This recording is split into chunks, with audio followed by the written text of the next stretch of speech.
Louvado seja nosso Senhor Jesus Cristo. Para sempre seja louvado. Bem, meus queridos fiéis aqui, queridos tesoreiros, sendo que iniciou, já há tempo existe, uma campanha de críticas, de hostilidades a tantas atitudes, não só do Papa, mas atitudes de bispos que estão conduzindo a igreja onde acham melhor, inspirados pelo Espírito Santo, certamente, mas existem estes grupos contestando.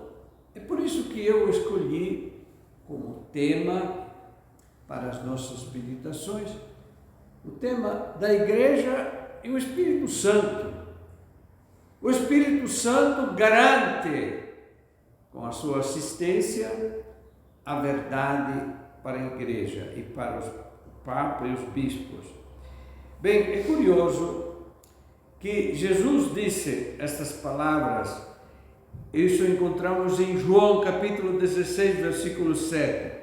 Se eu não for, não virá o Espírito Santo. Bem, os três trabalham juntos, Pai, Filho e Espírito Santo, mas de uma maneira didática. Nós atribuímos ao Pai a criação, atribuímos ao Filho a redenção e atribuímos ao Espírito Santo aquelas inspirações que nós sentimos. O Espírito Santo me deu uma luz, e nos Atos dos Apóstolos dezenas de vezes diz: cheio do Espírito Santo, cheios do Espírito Santo fizeram isso. Bem, eu acredito, a igreja começou no dia de Pentecostes, o dia do Espírito Santo, e é curioso a riqueza que tem dos símbolos do Espírito Santo. O Espírito Santo é comparado a um fogo, é comparado à língua, se comunica, as línguas de fogo, mas o Espírito Santo também é comparado ao vento. Existem dois tipos de vento, viu, Zezinho? Existe um vento que se chama brisa mansa. O Espírito Santo age como um vento, mais uma brisa. Outras vezes, o Espírito Santo é um vento impetuoso. Então, conforme as pessoas, tem pessoas que foram tocadas pelo Espírito Santo de formas extraordinárias e de uma forma improvisa. Outras vezes, aquela brisa mansa que às vezes por meses, por anos, vai tocando o coração para uma conversão. Alguns se converteram em questão de instantes, outros levaram muito tempo para uma conversão. Mas veja bem, eu notei aqui símbolos do Espírito Santo. Primeiro, o sopro. O sopro. Sem sopro não tem vida. E Adão e Eva, se lembra quando Deus criou o homem? É um boneco, né? Usou várias coisas já da natureza e depois soprou. Este sopro tornou a criatura mais sublime, cheia de liberdade, de inteligência, imagem e semelhança de Deus. Então, o sopro é o símbolo do Espírito Santo.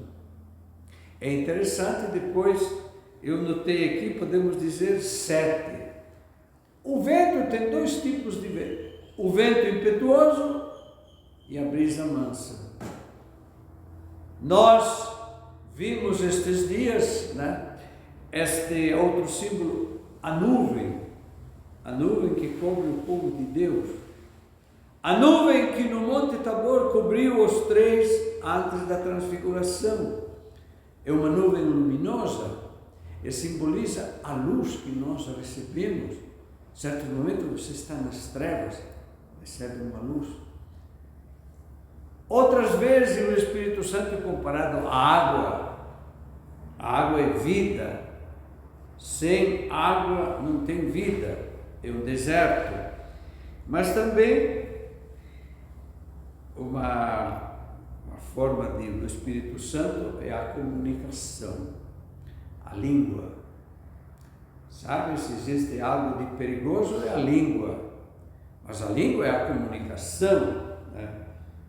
Diz que um rei pediu: faça a comida que você acha da coisa mais gostosa. Qual é a coisa mais gostosa? É a língua. Mas a língua também pode espalhar difamação.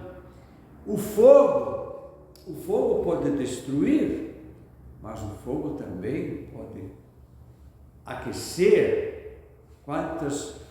Mas no final os símbolos expressam, né, um aspecto do Espírito Santo. Bem, vamos concluir com um exemplo bem concreto.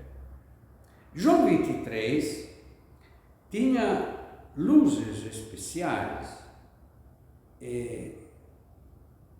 Um dia ele sentiu, precisa reformar, precisa reanimar esta igreja. E sentiu que precisava reunir todos os bispos do mundo inteiro. Mas não só os bispos católicos, também os bispos anglicanos, os bispos protestantes, os luteranos. E ele realizou o Concílio Ecumênico Vaticano II. Quando ele deu o anúncio aos cardeais, vamos fazer um concílio, ele ficou admirado que os cardeais ficaram quietinhos. O que vocês estão achando? Eu não disse nada. Eles acho que não estão aprovando, não. E na verdade não aprovaram. Achavam que fazer um concílio ecumênico, reunir os bispos do mundo inteiro, mais ainda os protestantes, os anglicanos, os ortodoxos, isso era impossível. Mas, confiando, ele diz, no Espírito Santo, João 23 revolucionou a igreja, porque veio algo muito de concreto. Imagine, por séculos a missa em latim, o pessoal não sabia o latim, rezava, às vezes alguns ficavam rezando o terço durante a missa, e do latim entraram todas as línguas dos povos, de todo o mundo. Vamos então pedir a Deus, este tema nós vamos continuar, a igreja e o Espírito Santo. A igreja começa no dia de Pentecostes, é o dia do Espírito Santo. E vamos gravar esta palavra de Jesus.